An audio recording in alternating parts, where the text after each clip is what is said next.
Aquí comeza Historia e Historias, o voso espazo no Galiportus, onde degrañaremos a historia con rigor e amenidade.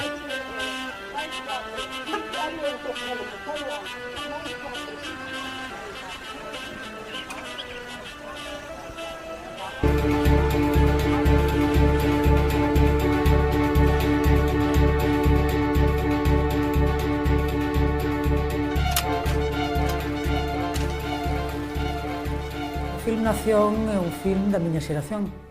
Son as mulleres que accederan ao traballo industrial e que para elas significou unha mudanza absoluta. Empezaron a sentirse nación neste sentido. A estar no espazo público, a ter un salario, a empezar a construir a súa propia independencia a nivel de pensamento, a nivel de expresión, a nivel de participación e o lugar que por moitas razóns, mesmo por razóns simbólicas e pola forma que ten esa fábrica, que cada vez que pasabas ao seu rente non podías desprenderte de mirala, porque é unha arquitectura perfecta, completamente actual aínda hoxe, non? É a Pontesa.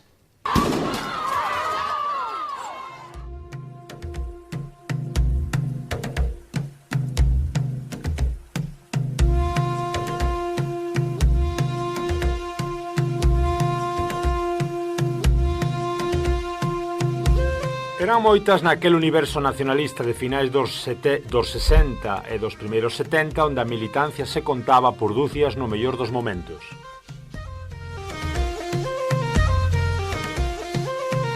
Urxe recuperar a súa loita, poñerlle cara ao compromiso e dar testemuño dos ideais que as movían. Precisamos restaurar a súa memoria porque é un capital político do que non podemos prescindir. Divulgar o seu libro de estilo se acreditamos nas persoas ao servizo dos obxectivos políticos e poñer negro sobre branco a sementeira destas mulleres de ferro que hoxe recollemos. É necesario, ao fin, dar voz á historia das mulleres que fixeron o nacionalismo, das que ergueron sindicatos, organizacións e asociacións culturais, das que ocuparon responsabilidades e das que participaron na base. Eran moitas, falamos das militantes nacionalistas na clandestinidade, das mulleres patria que viviron células, comités, xermes, trepias, que bailaron cárcere, exilio, pisos de seguridade que festexaron nome de guerra, saltos e pásaos. Falamos de María Xosé Queizán e Natalia Gómez Natacha, que participaron dos debates e do nacemento da UPG, de Isabela Pita e Saleta Goi, con nós desde 1964 e até hoxe, de Carmela Arbones e de Natalia Escricha Cuqui, motor da nova canción galega, de Luisa Viqueira, a exiliada filla de Xoán Vicente, Elena Mosqueira ou Pilar Xeremías a organizar partido na emigración de México, Francia e Uruguai, Elena Beiguela, Carmen López Teixeiro, Felisa García ou Pepa Bahamonde, Maite Caramés, Marisa Canto, Pilar Allegue, Cuqui Fraguela ou Carme Entenza.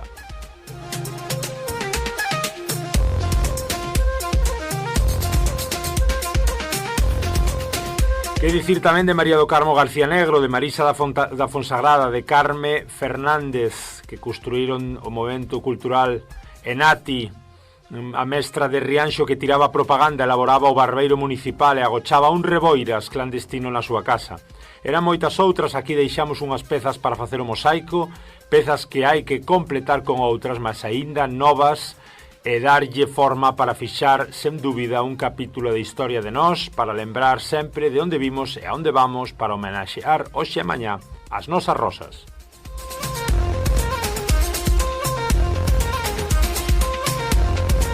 Eran moitas naqueles días negros de agosto do 75 que sufrían cadea e exilio por o seu compromiso político. Marisol Juárez, Amparo Carracedo, Margarita Vázquez, Asunción Muñiz, Marisa Vázquez, máis unha vez Portugal, que xa collera en 1846 os fuxidos da Revolución con Antolín Faraldo á cabeza, pasa a ser morada das militantes da UPG que tiveron que abandonar o país.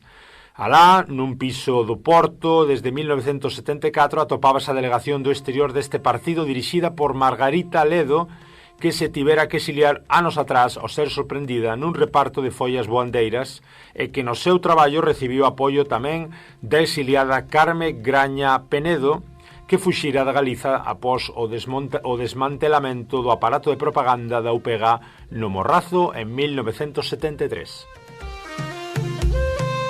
A comuna de refuxiadas en Portugal aumentaría neses días co establecemento no país veciño de Elvira Souta, Elsa Costas e Concha Fernández Conchita. Aquel Portugal de abril que foi casa para as represaliadas galegas será tamén sede ferrados de solidaridade para as que sufrían represión en Galiza ou estaban a poñer en marcha de novo unha UPG duramente golpeada pola represión.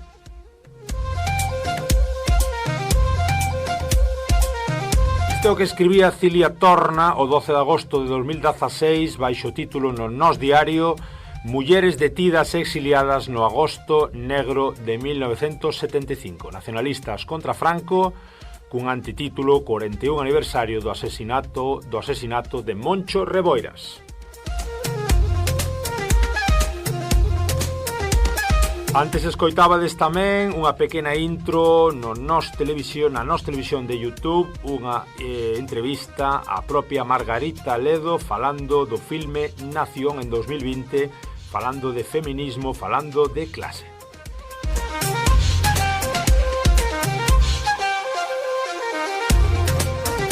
Ola, boas, eu son Germán Estevez, xa sabedes, o germano a portuguesa, e aquí andades nun novo Galiportus, este voso espazo express que lle chamamos Historia e Historias, falando da historia máis lonxínqua, mas tamén da historia máis breve e actual. Hoxe falamos novamente de contestación ao réxime franquista, falamos en clave feminista, en clave de clase, de loita de clase, e falamos dunha figura como é a figura de Margarita Ledo, esa fundadora da UPG que viviu un exilio en Portugal. E estamos, como non, con o noso historiador Abraham Dorraca. Moi boas, señor Don Abraham. Hola, moi boas. Hoxe falamos de Margarita Ledo e de tantas e tantas mulleres como acabamos de ler que fixeron parte importante desa loita en anos durísimos, ese 74, ese 75, ese 76, esa transición chamada daquela maneira entre o que era pois un pouco a previsível morte do ditador e o aperturismo tamén, e o recoñecemento do movemento nacionalista, o movemento obreiro, as loitas feministas, un pouco en clave de Margarita Ledo. Quen é Margarita?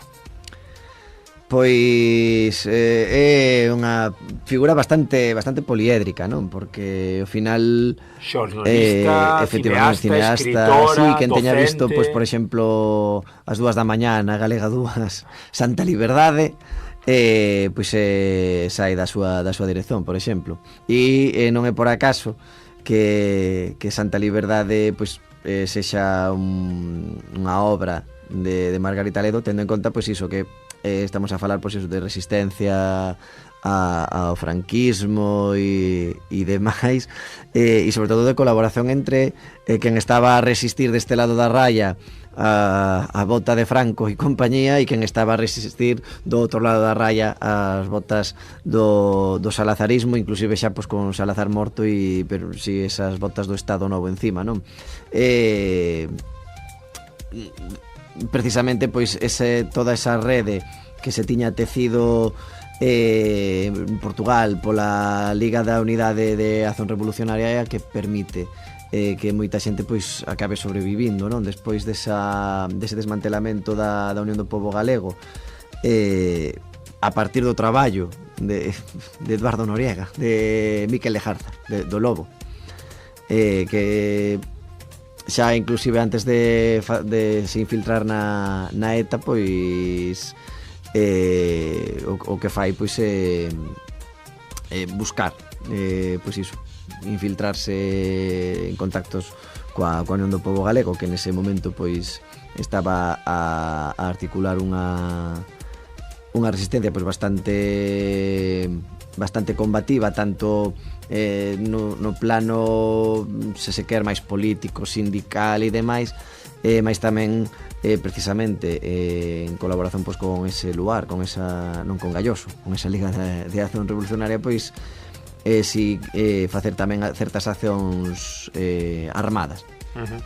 E nese contexto é no que se produce ese desmantelamento sobre o sangue de Moncho Reboiras, non? Que é o 12 de agosto 74. do 75. 75, si tiña 25 aniños.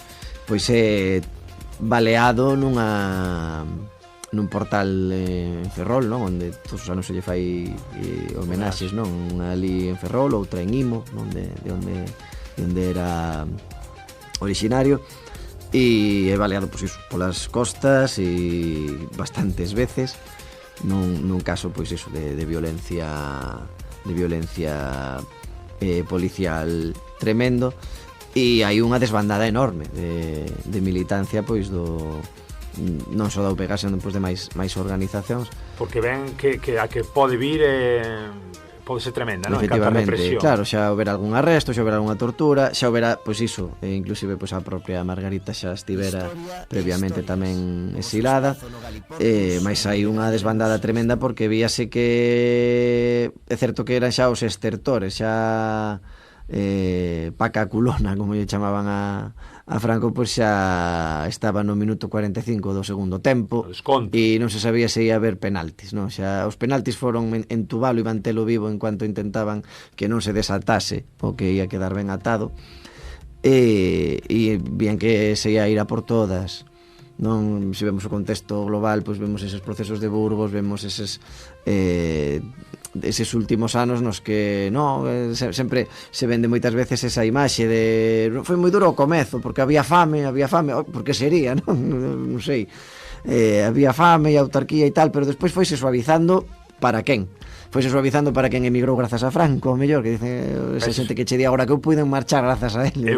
Claro, a mí foi moi suave que estive en 40 anos na Alemanha. Efectivamente, e ali só comen chocolate e salchichas porque non comía máis porque quería gañar un can e a forrar un pouquiño.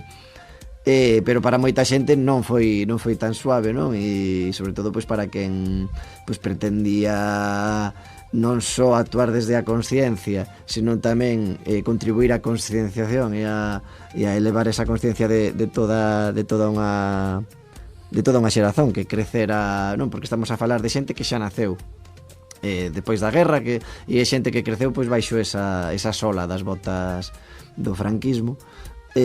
Pois para esa xente foi realmente pois bastante duro, bastante opresivo, e bueno, pois aí estaba esa fuxida, esa vía de escape histórica que era pois Portugal, onde seguían a falar a mesma lingua e onde pois había redes de auxilio mutuo, non? Que permitían pois estar aí agochados e perfil baixo, intentar que as cousas se fosen acalmando. E para unha quinta habrá moi combativa, máis ou menos deses anos, Margarita do 51, Moncho Reboiras debía ser do 50. Era do 50, sí. Xente que estaba neses 70 fervendo, non? En plena época de 20 e pico anos. Sí, a xeración inmediatamente posterior a previa, non? Que estudábamos en lingua e literatura galega como se só fosen xente que escribía, que era o grupo Brais Pinto, e o grupo do que sae pois precisamente esa UPG que rompe, non? Coa tese Galaxia, non? A tese do entrismo cultural, non? Da liña pois Ramón Piñeiro e demais, e que deciden pois despois, obviamente, pois como en cualquera formación, pois acabando con a chega de bois e con sucesivos rupturas e cisóns. Mais si que ese grupo Brais Pinto que nós pois vemos, Ferrín e Tajadata e tal, ou Bautista Álvarez e non sei que, ou Celso Emilio e tal, claro. Pero que non só eran escritores, sino que esa xeración previa da que mama toda esta xente, non? Toda esta, pois Margarita Ledo, Moncho Reboiras, falabas agora ias mencionando máis nomes, sí. Que agora pois non me veñen. Elvira Souto, por exemplo, que de facto Elvira Souto era compañeira de Moncho Reboiras no momento en que Moncho é asasinado, tamén cunha actividade política e sindical moi potente, non? Elvira aínda hoxe tamén. Manuel María, non? Que tamén Manuel María que hacía cantigas para niños, sí, pero tamén estaba aí implicado e dando a turra por conseguir pois liberdade e xustiza de clase, non? Porque se algo incorporaba pois toda esa militancia no seo da UPG, pois era esa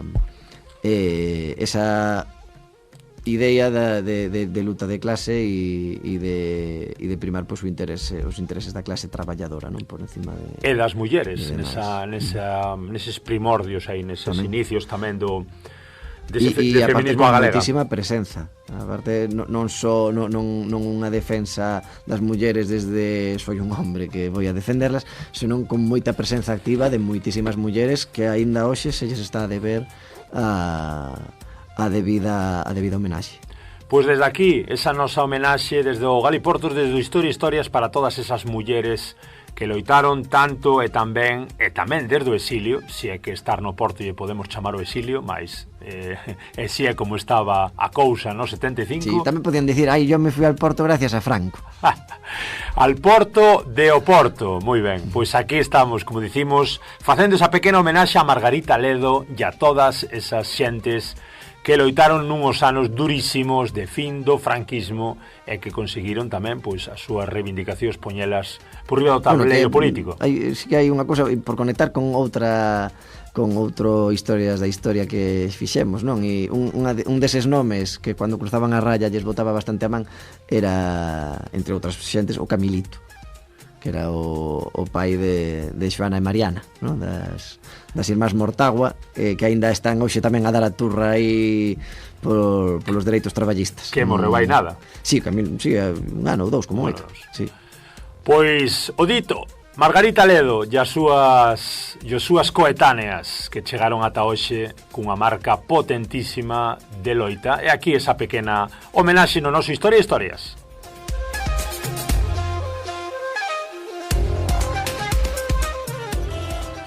Historia e historias, o voso espazo no Galiportus onde degrañaremos a historia con rigor e amenidade.